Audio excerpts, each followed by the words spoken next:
Hello दोस्तों, ये कहानी शुरू होने से पहले अगर आपने हमारे चैनल को सब्सक्राइब नहीं किया है तो जल्दी से सब्सक्राइब करके बेल आइकॉन दबा दीजिए, क्योंकि हम आते हैं हर बार एक नई सुपर मज़ेदार कहानी के साथ। और अगले ही दिन चल पड़ी अपना भविष्य बनाने। हॉस्टल में रहकर दिन रात अपनी पढ़ाई पर ध्यान देती। कुछ दिन बाद कामिनी और नवीन शादी से फ्री होकर घर लौटे तो कामिनी ने पूछा, माँ जी, ननंद रानी कहाँ है? दिखाई नहीं दे रही है। बहू, वो हॉस्टल में रहकर अपनी पढ़ाई कर रही है। ममता जी ने बस इतना ही कहा कि कामिनी चिल्लाते हुए बोली, ये क्या बात हुई? घर पास में होते हुए भी अपनी लड़की को हॉस्टल में भेज दिया। देख लिया नवीन, तुम्हारी बहन यहाँ मेरी रोका टोकी के कारण गुलछर्रे नहीं कर पा रही थी, इसलिए अकेले जाकर रहने लगी। तो नवीन बोला, माँ, यह क्या बात हुई? आपने लड़की को हॉस्टल भेज दिया? लोग क्या कहेंगे? एक ही शहर में रहते हुए लड़की अनजान जगह पर रह रही है। आपको पता है कितना खर्चा होता है? वह पैसा कौन देगा? आप एक काम करो, दिव्या को घर वापस बुला लो। नहीं बेटा, अब दिव्या को वापस तो नहीं बुला सकती। और दूसरी बात, पैसे की चिंता तुम्हें करने की जरूरत नहीं है। सिलाई करके जब मैंने तुम्हें इस काबिल बना दिया कि तुम अपनी माँ को भूल जाओ, तो वही काम करके मैं अपनी बेटी को इस काबिल बनाऊंगी कि कल को उसकी हालत मेरे जैसी ना हो। तेरे पापा के जाने के बाद मैंने आत्मनिर्भर की अहमियत जान ली थी। आज मैं अपनी बेटी को भी आत्मनिर्भर बनाना चाहती हूँ, ताकि कोई उसे अपने रुपये पैसों की धौंस ना दिखा सके, फिर चाहे वो उसका पति हो या ससुराल वाले या कोई और हो। माँ जी, हम तो आपके भले के लिए कह रहे थे कि कुंवारी लड़की को इस तरह आजादी देकर अकेला छोड़ना सही नहीं होता। हाँ, आपको ज्यादा आत्मसम्मान आत्मनिर्भरता की पड़ी है तो करती रहो बुढ़ापे में उल्टे सीधे काम, लेकिन हमसे कोई उम्मीद मत रखना। ये बोलकर कामिनी और नवीन दोनों ही अपने कमरे में चले गए। समय अपनी गति से चलता रहा। कामिनी और नवीन अपने दिखावे के जीवन में व्यस्त रहे। कमाना और उड़ाना, बस दो ही काम रह गए थे उनके पास। ममता जी ने कई बार कहा भी कि रुपयों पैसों की कद्र करो, जितना खर्च करते हो उतनी ही बचत भी किया करो। तो बहू चटाक से बोली, ये सब फालतू काम आप जैसे गरीब लोगों पर शोभा देते हैं। हम जैसे अमीर लोग तो जितना कमाते हैं उतना ही उड़ा भी देते हैं। यही हमारी लाइफस्टाइल है, तभी तो हम चार लोगों में अपनी हैसियत का दिखावा कर पाते हैं। आपकी तरह नहीं कि एक जोड़ी कपड़े में 10 जगह घूम आए। कामिनी का घमंड दिन रात बढ़ता ही जा रहा था।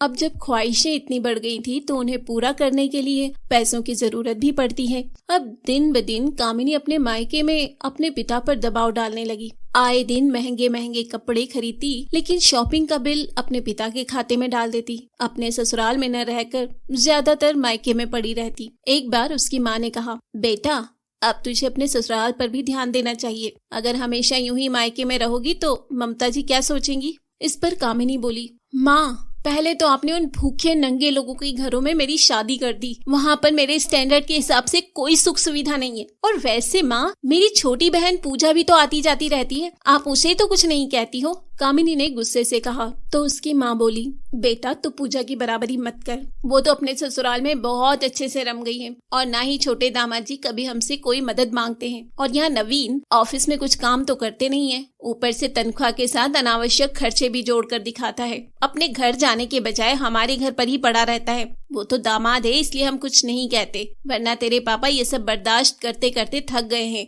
इसलिए कहती हूँ तुम दोनों सुधर जाओ, वरना हमें कोई ठोस कदम उठाना पड़ेगा। अपनी माँ की बात सुनकर कामिनी गुस्से से तमतमाते हुए बोली, माँ, अगर आपने ऐसा कुछ करने की सोची तो मैं आप पर केस कर दूंगी और अपने हक की जमीन जायदाद, ऑफिस में अपना हिस्सा सब कुछ ले लूंगी, और आप कुछ भी नहीं कर पाएंगी। इसलिए मुझे ज्ञान देने की जरूरत नहीं है। मैं जो कर रही हूँ वही ठीक है। ये बोलकर कामिनी अपने कमरे में चली गई। कामिनी और नवीन के आचरण से ममता जी ही नहीं बल्कि उसके खुद के माता पिता भी परेशान हो चुके थे। मगर क्या करते, बेटी को खुद इतना सर पर चढ़ाया था, अब कर ही क्या सकते थे। इसीलिए कसमसा कर रह जाते। एक दिन कामिनी की छोटी बहन पूजा घर पर आई। अरे वाह, इतनी सारी शॉपिंग, कहाँ जा रही हो? कामिनी ने पूछा तो पूजा बोली, दीदी, मैं और रमन मुंबई जा रहे हैं। पापा ने हमारी टिकट की है, इसलिए थोड़ी शॉपिंग करके लाई हूँ। पापा ने कहा था कि टिकट घर पर रखी है, पास ही आई थी तो सोचा अभी ही ले लेती हूँ। पूजा ने जैसे ही ये कहा, कामिनी आश्चर्य से बोली, क्या मम्मी पापा तुझे मुंबई भेज रहे हैं? और मुझे कहीं भी नहीं भेजा था। अपने ही दोनों बेटियों में भेदभाव करते हैं। कामिनी बोल ही रही थी कि इतने में उसके पिता राम सिंह जी वहाँ आ गए और बोले, मैंने कोई भेदभाव नहीं किया। हाँ, मैंने पूजा के लिए टिकट करवाए हैं, क्योंकि छोटे दामाद जी ने आज तक हमसे 1 रुपया नहीं मांगा। अपनी शादी का खर्चा भी उसने खुद उठाया है। उल्टा उसने तो मेरे डूबते व्यापार में मेरी मदद की है। इतना कुछ करने के बाद अगर मैं उन्हें मुंबई घूमने भेजता हूं तो मुझे नहीं लगता कि मेरी तरफ से कोई भेदभाव हुआ है, क्योंकि तुम इस बात से इनकार नहीं कर सकती कि जब से तुम्हारी शादी हुई है तुमने और दामाद जी ने सिर्फ रुपया पैसा ही मांगा है। और नवीन पहले मेहनती था, ऑफिस में मन लगाकर काम करता था, लेकिन पैसों के चमक धमक में उसकी आंखें भी चौंधिया गई हैं और तुम्हारी तरह अनावश्यक खर्चे करने लगा है, जिसकी वजह से व्यापार कर्ज में डूबता गया। ये बात सिर्फ मैं ही जानता हूं कि कितनी मुश्किलों से मैं उससे उभरा है।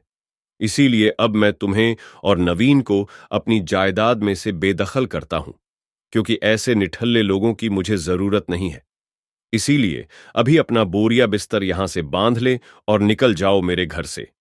अपने पिता द्वारा अपनी इतनी बेइज्जती होने के बाद कामिनी वहां एक मिनट भी नहीं रुकी और अपने ससुराल पहुंच गई, जहां नवीन अपना सर पकड़कर बैठा हुआ था। कामिनी ने गुस्से में कहा, अब तुम्हें क्या हुआ है? ऐसी शक्ल क्यों बना के रखी है? तुम्हारे लिए जिंदगी देने के चक्कर में मैं तो कंगाल हो गया ना, न घर का रहा और न घाट का। आज मेरे पास ना कोई काम है, न जमा पूंजी है, और उधर ससुर जी ने मुझे ऑफिस से निकाल दिया है। मेरे पास तो तनख्वाह भी नहीं है कि 2 वक्त की रोटी खा सकूं। अच्छा, मेरी वजह से ये सब हुआ है? जब पैसे थे तब तो तुमने खुले हाथों से खर्चा किया, यहाँ तक कि जुए सट्टे में भी पैसे लगाए, तब तुम्हारे हाथ नहीं रुके थे। खेल में तुम्हें भी मजा आता था, तब तो तुमने नहीं कहा कि कामिनी तुम्हारी वजह से आज मैं कितने मजे ले रहा हूँ। बहस धीरे धीरे इतनी तेज हो गई कि कमरे से निकलती आवाज पूरे घर में गूंज रही थी। मोहल्ले वाले भी उनकी तूतू मैं सुन रहे थे। तभी ममता जी ने आकर कहा, बेटा थोड़ा धीरे धीरे, आसपास के लोग खिड़कियों से झांक झांक कर तुम्हारी बातों के मजे ले रहे हैं। कल पूरे मोहल्ले में ताजा खबर की तरह तुम्हारी बातों को मिर्च मसाला लगाकर परोसा जाएगा। माँ जी, आप तो बिल्कुल ही चुप हो जाइए। हम मियाँ बीवी के मामले में ना पड़ेंगी तो ही बेहतर है, और आइंदा मेरे कमरे में आई तो मुझसे बुरा कोई नहीं होगा। कामिनी ने अपना सारा गुस्सा ममता जी पर उतार दिया तो ममता जी चुपचाप बाहर आ गई। अब दाल रोटी का खर्चा चलाना भी नवीन और कामिनी के लिए मुश्किल हो रहा था। नवीन रोज नई नौकरी ढूंढने जाता और निराश होकर वापस लौट आता। इधर कामिनी अपनी माँ को रोज फोन कर माफी मांगने की कोशिश करती, मगर माँ अपनी औलाद को बहुत अच्छे से जानती थी, इसीलिए उन्होंने फोन उठाना ही बंद कर दिया, जिसके कारण कामिनी और भी ज्यादा चिड़चिड़ी होती गई। एक दिन ममता जी सामान लेने बाहर ही निकली थी कि दिव्या का फोन आ गया। माँ, मुझे सरकारी नौकरी मिल गई है, आपका सपना पूरा हो गया है माँ। ये सुनकर तो ममता जी खुशी से फूली नहीं समाई और बेटी को बहुत बहुत मुबारकबाद दिया। घर आकर ममता जी ने पूरे मोहल्ले में मिठाई बांटी। जब ये बात कामिनी को पता चली तो वो ममता जी के पास आकर बोली, वाह माँ जी, दीदी ने तो कमाल ही कर दिया, अब तो लाखों कमाएगी। सरकारी विभाग वाले तो 2 नंबर की कमाई करते हैं। चलो ये लो, बहुत ही बढ़िया हो गया, अब तो हमारे भी दिन फिर से खुल जाएंगे।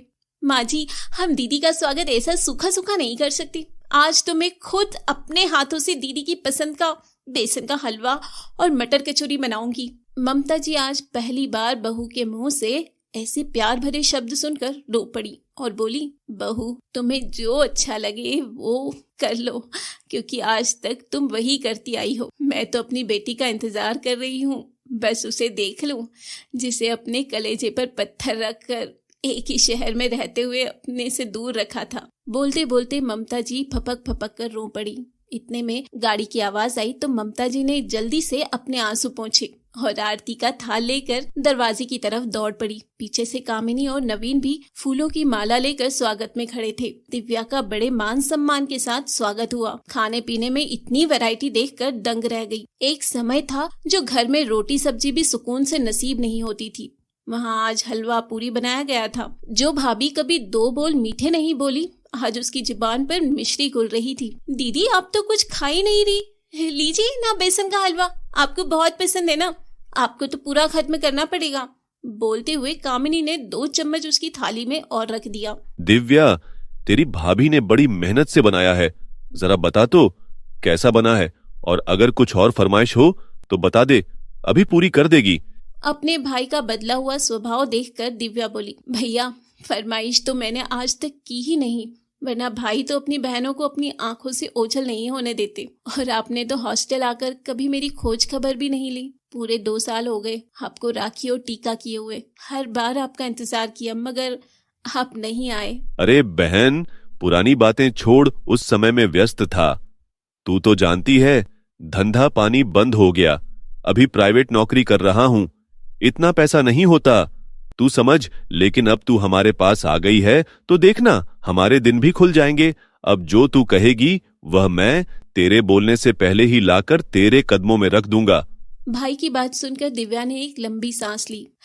हे भगवान, इतना तो गिरगिट भी रंग नहीं बदलता जितना आज मेरे भाई और भाभी ने बदला है। कल तक मैं उनके लिए कुछ भी नहीं थी और आज सोने का अंडा देने वाली मुर्गी बन गई हूँ। ये बस इंतजार कर रहे हैं उस सोने के अंडे का जो हर महीने उनके हाथों में लाकर रखने वाली हूँ। वो मन ही मन ये सब सोच रही थी कि ममता जी दिव्या के सर पर हाथ फेरते हुए बोली, बेटा तू कैसी है? माँ, आज जो भी हूँ तेरी वजह से हूँ और तेरे लिए हूँ, और अब तुम भी ये रोना बंद करो। तुम्हारी खुशियों भरे दिन आ गए हैं। चलो अब मैं तुम्हें बस यहाँ से ले जाने आई हूँ। दिव्या ने ममता जी से कहा तो कामिनी बोली, दीदी मैं तुम्हें लेने आई हूँ का क्या मतलब है?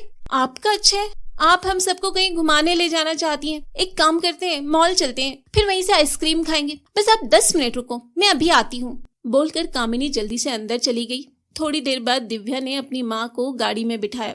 तभी कामिनी भी जल्दी से आकर दरवाजा खोलने लगी। अरे रे, आप कहाँ अंदर घुसी आ रही हैं? फिलहाल आपकी औकात नहीं है सरकारी गाड़ी में बैठने की। ये सुनकर उसका भाई बोला, दिव्या, ये क्या तरीका हुआ अपने भाभी से बात करने का? क्या यही संस्कार दिए थे हमने तुझे? तो दिव्या बोली, हाँ भैया, आप ही के दिए संस्कार हैं और आप ही को लौटा रही हूँ। मैंने घर से जाते समय अपनी माँ को वचन दिया था कि आपके साथ हुए हर दुर्व्यवहार का बदला लूंगी। हालांकि माँ हमेशा अच्छे काम करने पर यकीन रखती है, मगर आज मैं बुरे के साथ बुरा करके ही रहूंगी। जैसा मैंने वादा किया था कि आत्मनिर्भर बनते ही माँ को अपने साथ ले जाऊंगी, बस वही पूरा करने आई थी। और आप जैसे लालची भाई भाभी को हमेशा के लिए अलविदा कहने आई थी। बोलकर दिव्या ने ड्राइवर को चलने के लिए कहा और वहां से रवाना हो गई। कामिनी और नवीन अपना समूह लेकर गाड़ी को जाते हुए देखते रह गए। आपको ये कहानी कैसी लगी कमेंट करके जरूर बताएं। कहानी अच्छी लगी हो तो प्लीज वीडियो को लाइक करें, शेयर करें और हमारे चैनल को सब्सक्राइब जरूर करें। Thank you.